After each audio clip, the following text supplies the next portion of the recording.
edition.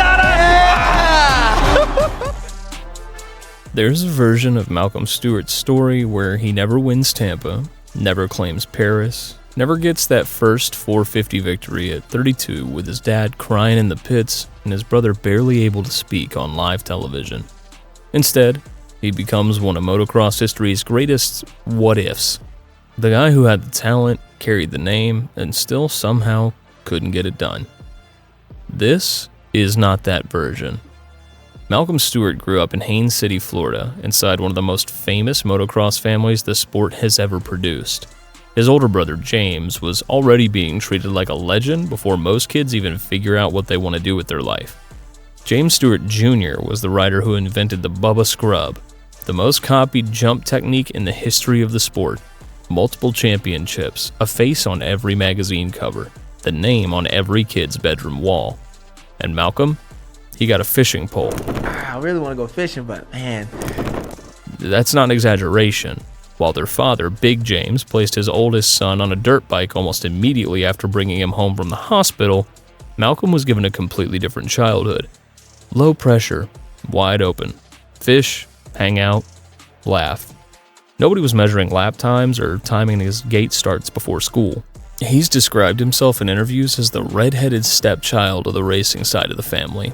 And in his telling, there's zero bitterness in that. He genuinely loved the freedom of it, but he also watched his brother get hurt and watched the ambulances roll in enough to understand what this sport actually costs people, even from the safest seat in the house. Big James eventually sat Malcolm down and made things very clear. You commit to this completely, or you go to college and get a regular job. He said, either you're racing motorcycles and you're really going to try, or you need to go work at 8 to 5 now. There was no soft version of the choice. And when Malcolm actually had to face a life without racing, he picked racing. But the second Malcolm turned pro in 2011, none of that freedom really mattered anymore. He wasn't just Malcolm Stewart after that. Every result got stacked against James immediately. 5th place didn't feel like a good ride. It felt like proof people were right about him all along. His early years in the 250 ranks were genuinely promising.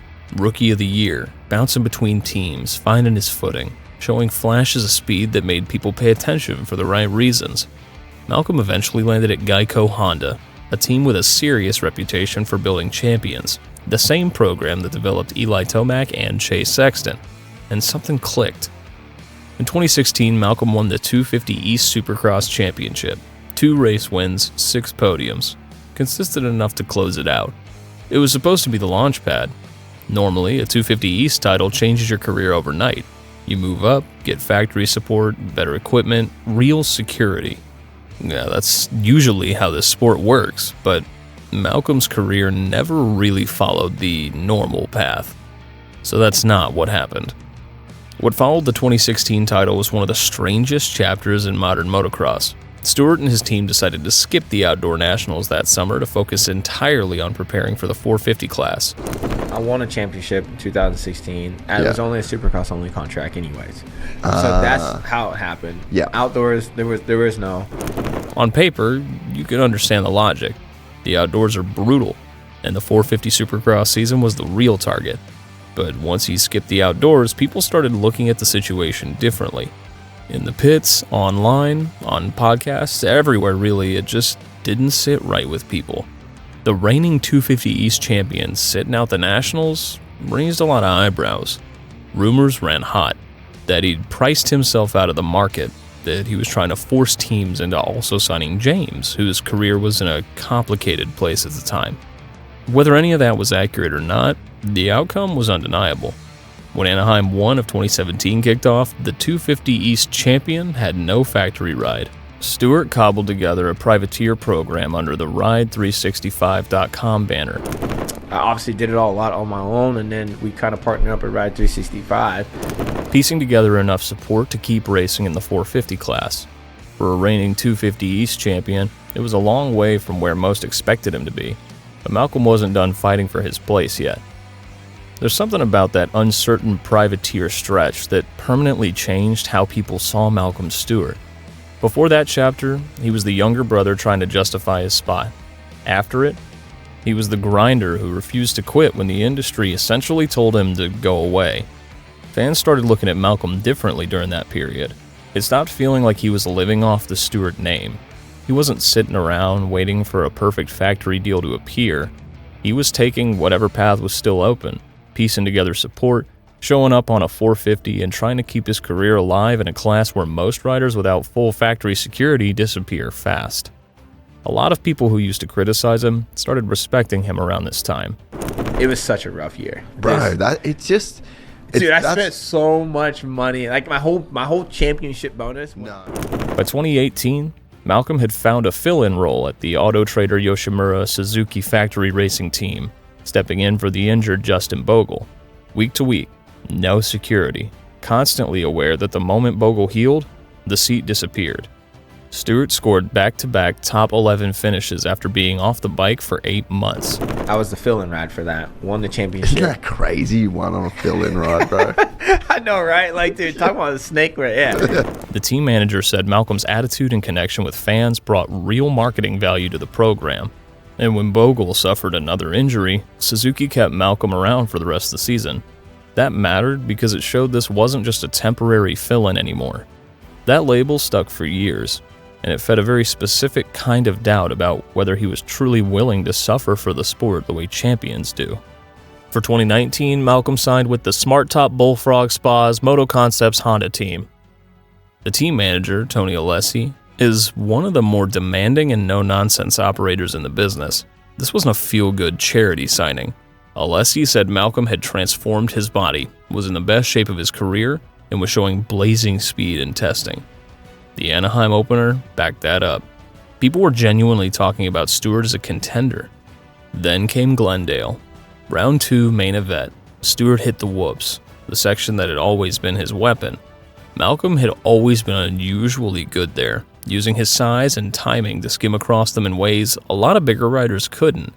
And in a few horrifying seconds, his greatest strength became the site of his worst injury. Malcolm crashed at speed, shattering his femur. Now, a broken femur is not a quick rehab. Malcolm needed emergency surgery, a titanium rod through the center of the bone, and months just to walk without a limp again before he could even think about getting back on a bike. I hit the ground so hard. RJ comes rolling over. I'm like, you know when you're not, I mean, we all know when knocked out of you, but you know the ones that you don't have the. You don't think you're going to breathe again. Yeah. The 2019 season was over before February ended. And mentally, that kind of crash stays with you. Malcolm didn't just have to rebuild his leg, he had to hit the whoops again, knowing that was the exact place his career almost got completely derailed. At some level, your brain remembers exactly what happened the last time you hit those obstacles at 40 miles an hour, and learning to override that fear is its own kind of recovery. Malcolm was sitting at an autograph signing in a wheelchair when the Moto Concepts team offered him a 2020 contract extension. The team owner, Mike Genova, and Alessi didn't wait to see how he healed. They extended him while he was still in a chair. That moment, small as it might seem in a document full of race results, it meant everything. Because what it communicated was, we're not abandoning you. Stewart spent the rest of 2019 on a stationary bike, rebuilding his cardiovascular fitness while his leg healed. Careful, measured, no longer the guy trying to prove something in every session. When he came back in 2020, including the strange 7-race COVID residency in Salt Lake City, something had shifted. Malcolm finished 4th at the season finale, 7th overall on the year. Quiet, consistent, not headline material, but steady in a way that hadn't always been his signature. And factory programs noticed. In 2022, Malcolm Stewart would put up the best 450 season of his life, but what made it possible wasn't the motorcycle. It was a decision he made about himself that a lot of riders his age are too proud to make. For 2021, Stewart signed with Monster Energy Star Racing Yamaha, a fully funded factory program, legitimate equipment, and support. He was solid, rebuilding the base. But the change came in 2022 when he moved to Rockstar Energy Husqvarna Factory Racing, because alongside that contract came a stipulation that fundamentally altered his preparation. Stewart joined Alden Baker's training program. If you follow this sport, you already know what joining Alden Baker's program means. It's not just training harder, it's basically rebuilding your entire life around racing. Heart rate monitors on every ride, strict diets, sleep schedules, every detail tracked. No shortcuts, no excuses. And for Malcolm, making that move at 29 years old was a pretty significant moment in his career. For years, there'd been this quiet criticism that he relied too much on natural talent and not enough on the work happening away from the cameras. Joining Baker's program was Malcolm fully acknowledging that talent was never really the question. The question was whether he was willing to live like the riders who win championships. And he was. In 2022, Stewart finished third overall in the Supercross championship. 3 podiums, consistent late race pace that he'd never shown before. People who'd spent years writing him off as a Supercross entertainer rather than a Supercross contender had to reconsider. Then, 2023 started and he looked even better. Malcolm led laps at Anaheim 1. He won a heat race at San Diego with the kind of authority that turns heads. The title conversation was genuine. And then, in a midweek practice session after San Diego, he tore his ACL. The entire 2023 season wiped out. 3rd major injury in his career. At 30 years old, facing another year of reconstruction and rehabilitation. I was like, oh, like that hurt like a lot differently than anything else, right? The team manager Nathan Ramsey said publicly that he believed Malcolm was ready to win races. Past tense, just like that, because the season was gone before it really started. Most riders at 30 with that injury history and that level of financial security would have had an honest conversation with themselves about retirement. Malcolm didn't have that conversation. Stewart rebuilt. Again. February 8th, 2025, Raymond James Stadium in Tampa, Florida. Haines City, where Malcolm grew up, is right outside of Tampa. His childhood friends were in that stadium. His family was in that stadium. James wasn't in the pits. He was in the NBC broadcast booth, calling the race live on national television. Malcolm had a bad start. 8th place off the opening laps, stuck in traffic while the front groups started trying to separate themselves. As the track deteriorated, rutted, slick, physically punishing, Stewart started finding something. A specific rhythm section, a combination of a double and a triple feeding directly into the whoops, that the rest of the field was either ignoring or failing to execute. Malcolm called it the honey line, a sequence that gave him what he described as speed for free. His lap times dropped over a full second below the leaders. Stewart started moving. 1 position, 2 positions, 3. By mid-race, he was hunting down riders like Chase Sexton, Cooper Webb, and Jason Anderson. And at a certain point, Malcolm stopped overthinking it and just started attacking the track again. The kind of riding that made people believe in his talent in the first place. On lap 19, he made the pass for the lead, and the Florida crowd lost its mind. When Malcolm crossed the finish line, the sport stopped for a moment. Riders from other teams were celebrating in their pits. Mechanics who had no stake in his result were cheering.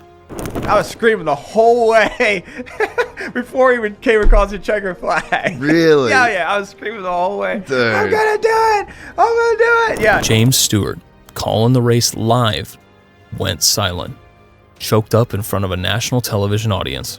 Ricky Carmichael, sitting next to him in the booth, told him to put the microphone down and go find his brother.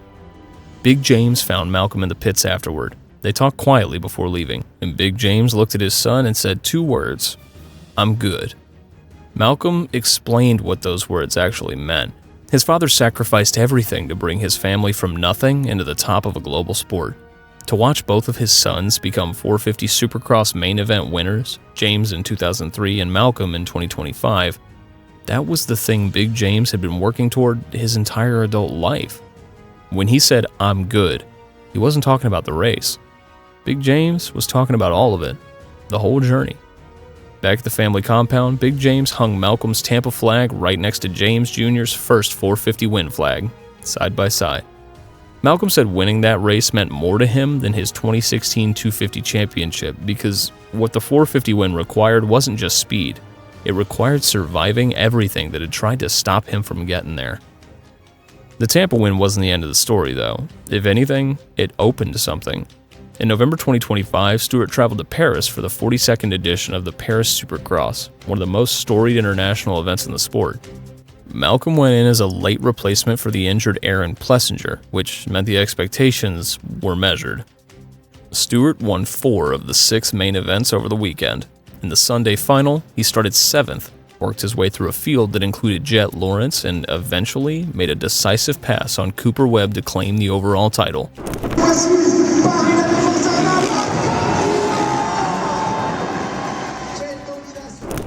Malcolm became the 28th King of Paris. His brother James won the same event back in 2008. They now share that distinction. 2 brothers from Haines City, Florida, each holding a crown that only 28 riders in history had earned. Stewart was 33 years old when he won in Paris, beating the current generation of elite riders at an age when most riders from his rookie class have already retired or moved on. Malcolm finished 2025 4th overall in the Supercross championship standings. In 2026, at 33, he continued competing at the top level, scoring a 3rd-place podium finish in Detroit, maintaining a consistent top 10 pace through the championship. Malcolm's career has stretched across multiple eras of motocross now, from the Ryan Dungey years, through the Eli Tomac and Cooper Webb battles, and now into the Jet and Hunter Lawrence generation. Most riders don't last long enough to see the sport change around them that many times. For a long time, Malcolm's career felt stuck between flashes of brilliance and bad timing. Injuries, lost rides, inconsistency, all of it. But somewhere along the way, the story changed. People stopped waiting for him to become the next James Stewart and started appreciating Malcolm for surviving long enough to finally have his own moments. In early May 2026, news hit the paddock that nobody was fully prepared for. Husqvarna announced it would shut down the Rockstar Energy factory team at the end of the 2026 Super Motocross season. The corporate decision came from above. Rather than maintain the full in-house factory operation, the brand would shift to a leasing model in 2027, making factory-level components available to select independent programs. For the riders, it meant the multi-million-dollar infrastructure they'd built their careers around would simply stop existing at the end of the SMX season finale at Thunder Ridge in Missouri. Malcolm, who'd reasonably believed he was contracted through 2027, was suddenly back in the free agent market at 33 years old with an uncertain future. His response said everything about how far he'd come from the privateer days. Stewart posted about it publicly, acknowledged he hadn't slept well since the news broke, said, "That's the business," and then the line that summed up his entire career, "I've been through this before, so you learn to keep it moving." Malcolm had been through this before. He'd raced out of a Sprinter van against full factory teams and sat in a wheelchair at an autograph signing while a team offered him a contract out of loyalty, not obligation. By 30, Malcolm had already rebuilt a knee and basically rebuilt his career twice. A factory program shutting down was just the latest version of the same kind of problem he'd been dealing with since 2017. Whether Malcolm lands another factory deal, finds a home in a well-funded privateer structure under the new Husqvarna leasing model, or eventually decides the fishing pole his dad handed him at age 3 was always the right call, his legacy's already been written. For years, people kept waiting for Malcolm's career to fade out. Every injury or lost ride felt like the point where people assumed the story was finally over. But no matter what happened, Malcolm kept finding a way back. Different teams, different bikes, different setbacks. Same Malcolm, still lining up at the gate. Eventually, the story stopped being about whether he could live up to the Stewart name. It became about survival, about how many times one rider could get hurt, counted out, and still come back fast enough to matter. That's what the Tampa flag hanging next to James' flag actually represents. Not just a win, but proof Malcolm Stewart's story was never supposed to follow anybody else's timeline. For a lot of fans, Malcolm Stewart went from what could have been to one of the easiest riders in the sport to root for. So what moment changed the way you looked at him? Thanks for watching, and stay wicked.